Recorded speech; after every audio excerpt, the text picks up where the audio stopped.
YouTube world? My name is Nicholas Montez. Welcome back to another YouTube channel, everybody. I'm so excited to have you all back here together again. Oh, I forgot to tell you. Welcome back to my YouTube channel, Nicholas Montez. So today what we're gonna be doing in this video, I know I said the intro messed up, but what we're gonna be doing today in this video is, yes, the title is not wrong. We are going to be doing an updated DCEU ranking, because I actually just saw, because if you're wondering, I did a DCEU ranking back in March when Zack Snyder's Justice League came out, and then I will be doing another one after this one, that will be in August, which will be ranking all 11 DCEU films with the Suicide Squad, the film that will be directed by James Gunn. But I wanted to do this one because the DCEU is a franchise that I do like. I think it has some pretty good films. So, and I decided, now that Wonder Woman 1984 is back on HBO Max, I thought I would hop on HBO Max and check it out. And I did, and when I get to it, it'll be basically a review for it. But, real quick before we get started, be sure to tell me down below, like, what is your ranking of the DCEU films? I will say the same thing at the end of the list when the video is done. But, yeah, but before this ranking starts, I'm going to list off one movie that I haven't seen, and you could probably guess what that is if you've seen my past rankings. My past ranking of the last, like, month or so. Like, when I did the ranking with Zack Snyder's Justice League. So, here it is.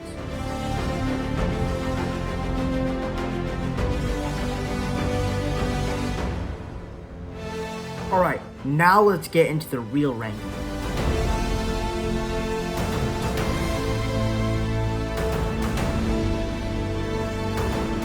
So the reason why Suicide Squad is my least favorite DCE movie is because it pretty much doesn't really do, as a superhero film, as a film that talks about these anti-heroes teaming up to stop evil, it doesn't really do much better than that. Now, on the positives, the action sequences and when fights are happening or whenever people are shooting guns at the aliens, it's of course fantastic. And then the cast with Will Smith as Deadshot, Margot Robbie as Harley Quinn, and all the other characters, they're all likable characters. So I do like the characters in the film, but I would say Margot Robbie and Will Smith are the standouts of the film. And of course the action's great, like I said. And I guess I would probably say some of the CGI looks good too. But the specific story here, like the whole theme about the Suicide Squad themselves, I've just never been a big fan of. And also, like, Enchantress, is that what her name is? Enchantress? I've never been a big fan of her. She just, now, the thought of it having her be this, like, fortress taking over this girl, the soldier's girl, that's kind of cool. It's kind of a cool mystery story. But then she turns this other guy into her brother, and then, like, she does all these weird things, so the performance of that character was just not very good, and it does pretty much a lot of awful things in the mix. So like I said, good action, pretty good cast and characters, but the specific villains and performances I just never really cared for.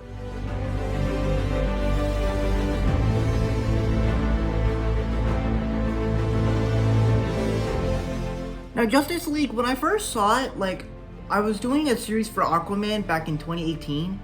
That's basically how I watched most of the DCEU films.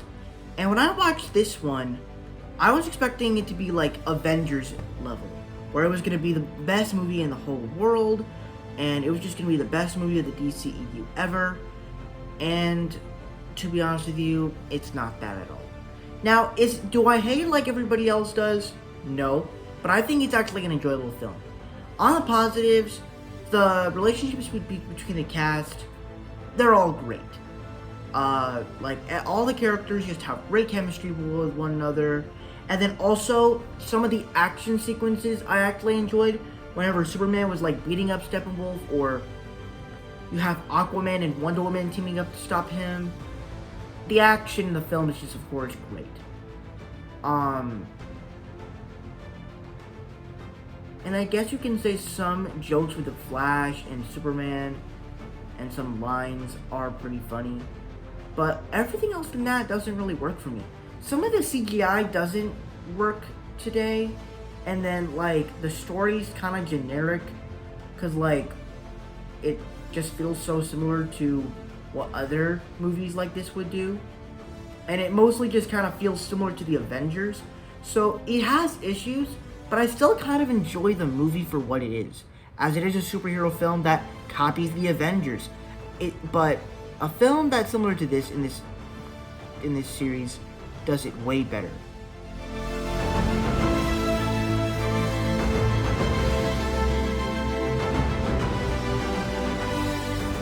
So now that I finally see Wonder Woman 1984, I'm finally gonna talk about it.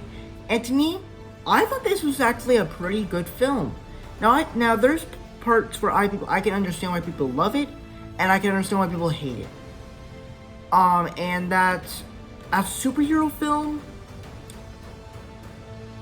Well, I mean, as a movie of itself, I think it kind of works. But like, there are certain points of the movie where they, like, with this stone that grants you wishes, there's parts of it where you can predict of why they brought Steve Trevor back.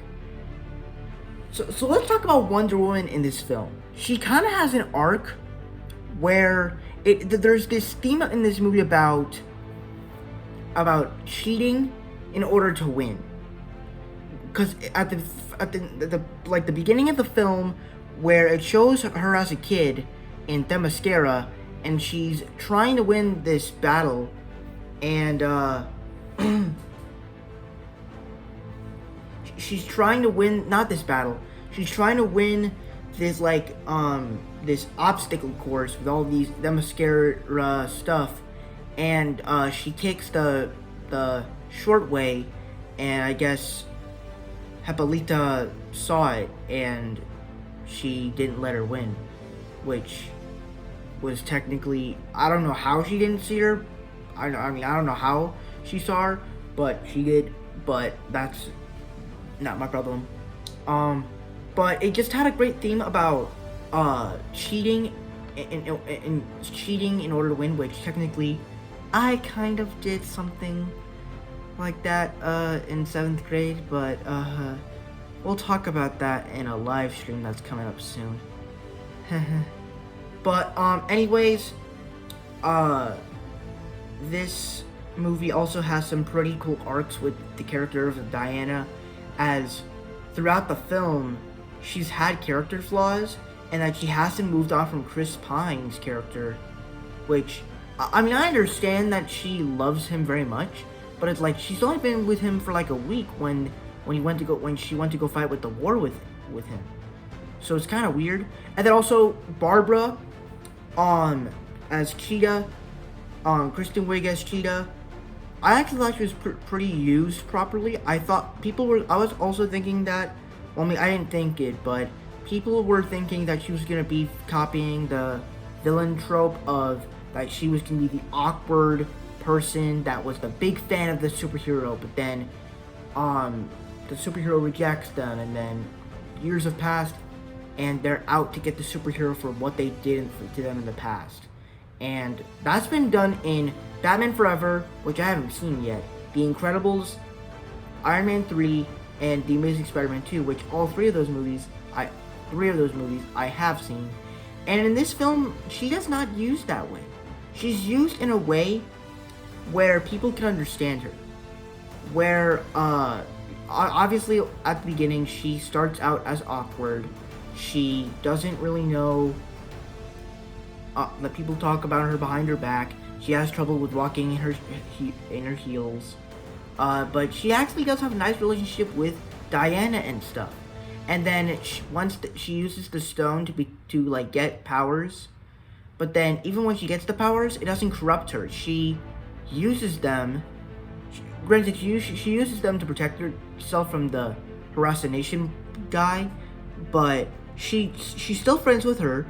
But the way she becomes the villain is that she doesn't want her, because once Max Wellord becomes the villain and he becomes the stone, she doesn't want her to destroy it, because it will take everything away, everything that she ever wanted. And it goes back to the theme of the movie that cheating will never get you anywhere, which is something kind of relates to me, but we'll get back to that on Wednesday.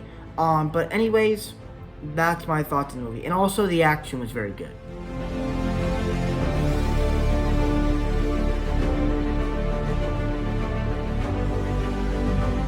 So when I first saw Man of Steel, I was like, when I was like thinking about it, and I was like thinking, this movie is just gonna be so boring, because I just really kind of, when I went to these films, I just came to see them just for action sequences. And for me, Man of Steel, Superman movies were just not the films for me, because punching them and then shooting them real fast and then flying super fast, which is not the thing for me.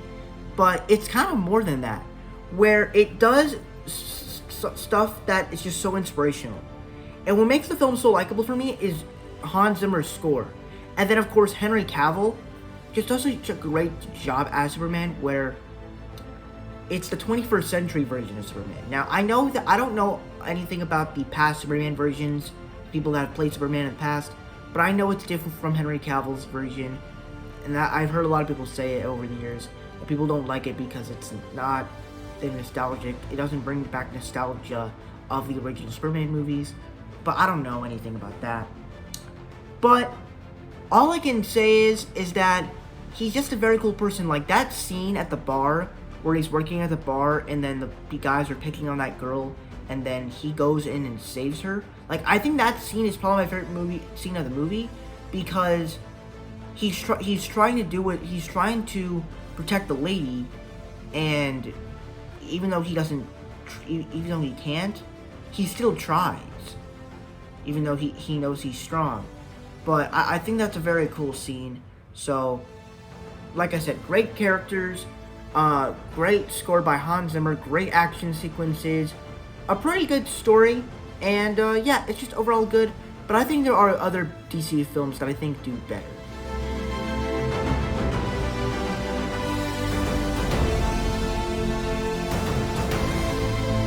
Aquaman was such a fun movie. The action was fantastic. All of it, you can see everything that's happening. There's also, like in the trailers, now it's not just in the trailers, but it's also in the movie, where they do like these long shots and all the action is long and it's great. And then of course, like, some of the CGI kind of looked weird, but like when it's underwater, I thought it looked great, especially when all these explosions and shooting ships and stuff were happening. It all looked fantastic. And then you also got just some pretty good characters, a pretty familiar story, and then also just villains that you cared about. With Owen Wilson is just a great villain as Ocean Master, where he thinks, it does kind of familiarize, you kind of understand his meaning, but then you kind of don't, but overall you do understand his meaning of what he's trying to do. And also it's very funny, so it really just is like an enjoyable time at the movies. But like I said, this film is not the best, but it is still a fun time.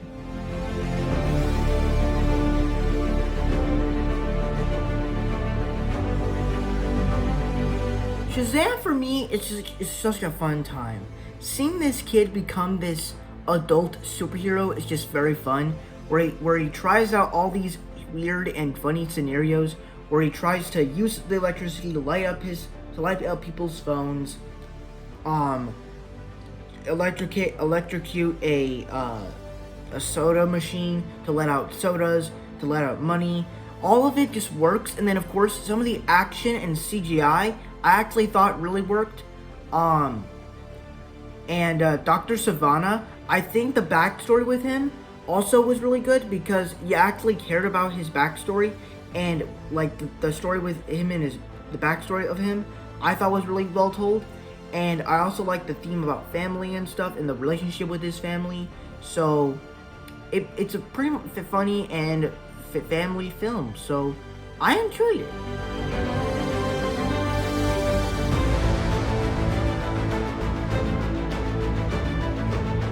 Wonder Woman is one of those films that is just fantastic, where they pretty much did probably the first good DCEU film after Man of Steel. Because if you know, Batman vs. Superman, Dawn of Justice, and Suicide Squad, they were not well received. But this is the film that kind of brought the table in, and it did something very good. Where they made this character of Diana, where not only did they make the character of Diana interesting, but they made the world of Themyscira interesting. Now granted, we didn't get much of it, but we did get something distinct about it, and the characters that were in it were good. And Steve Trevor was also really good in the film. The action was fantastic. The score by Hans Zimmer was fantastic. And really, it just has a lot of great stuff with the emotions, the characters. And then, of course, as Wonder Woman is a person that is not from the real world, you get to explore, you get to see her explore, like, human life in the 1910s. So it was really cool the way we kind of explored this sort of character in this time.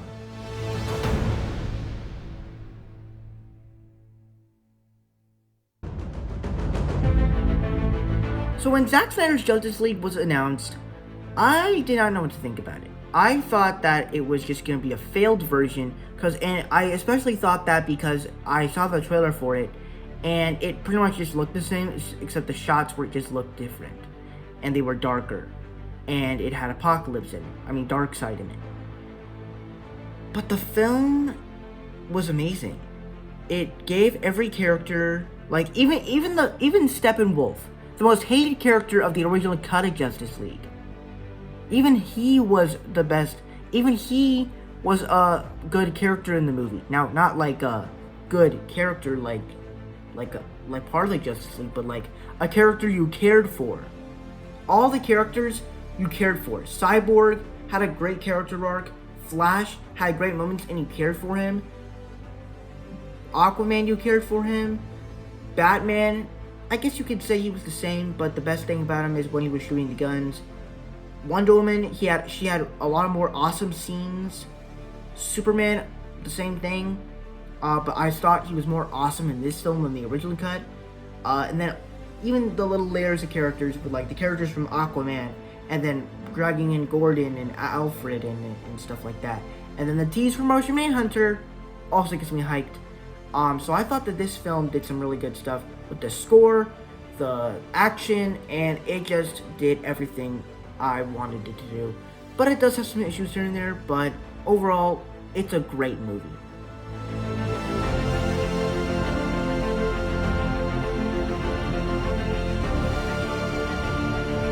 Now, the reason why this movie works so well is because it pretty much reinvents the character of Harley Quinn, where it gives her a character arc that they do something new with her, where she's away with Joker, where she's not with Joker anymore. They're both breaking up, so now we get a new lifestyle for her, and it creates a new story for her, and creates this film that is just so great, where the action is just so handedly well crafted, where it's not it doesn't really try to focus on CGI for the action. It's hand-to-hand combat, which is in action movies like this most nowadays. And then of course you also have all these other side characters and the villains, the main birds of prey. I thought they were fantastic characters, and the character, Ewan McGregor's character, I thought was fantastic as well. So it really handled the action, the characters, the soundtrack, and the character of Harley Quinn so well. So I loved this movie, and that is my ranking for all the DCEU films up to this point in time. Thank you guys so much for watching. I hope you enjoyed. Don't forget to like, comment, and subscribe. My Instagram is Marvel6 and my TikTok name is MarvelFan. If you guys don't understand those names, head to my back section so you can find me on all social medias. I'm also on Letterboxd. It's the same name as my Instagram, Marvel_6_, and I'll see you guys in the next video. Bye.